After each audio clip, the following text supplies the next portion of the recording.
Ada kemenyan dan namanya Dinar Candy umroh bareng Ko Apek nikah siri. Dinar Candy akhirnya memberikan klarifikasi soal kabar dirinya umroh bareng pria yang masih berstatus suami orang, Ko Apek. Kabar keduanya umroh beberapa waktu lalu disebarkan sendiri oleh Ko Apek lewat Instagram. Adanya umroh tersebut seakan memperkuat isu keduanya sudah menikah siri. Seperti diketahui, keadaan Dinar dan Ko Apek pertama kali diungkapkan sendiri oleh istri sah Ko Apek, Ayu Soraya. Wanita yang wajahnya sekilas mirip Dinar Candy itu bahkan menyebut suaminya sudah menikah siri dengan Dinar. Bukan sekedar menggugat cerai, selebgram asal Jambi itu juga sudah membuat laporan ke polisi. Ia dilaporkan atas tuduhan perzinaan. Dinar Candy mengatakan sudah memberikan jawaban itu ke polisi di Polda Jambi beberapa waktu lalu. Ia juga menilai bahwa yang harusnya memberikan jawaban adalah Ko Apek.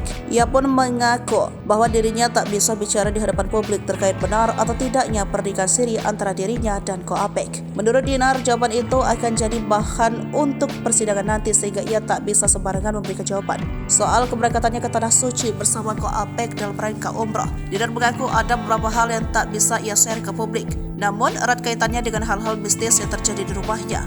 Dinar menyebut ia berencana umroh sebenarnya di tahun 2024. Namun karena ada hal-hal mistis itu, ia memutuskan umroh di tahun 2023. Lanjut Dinar, pada kemenyan yang ia temukan di rumah juga terdapat tanggal lahirnya. Selain itu, di rumah benda mencurigakan itu juga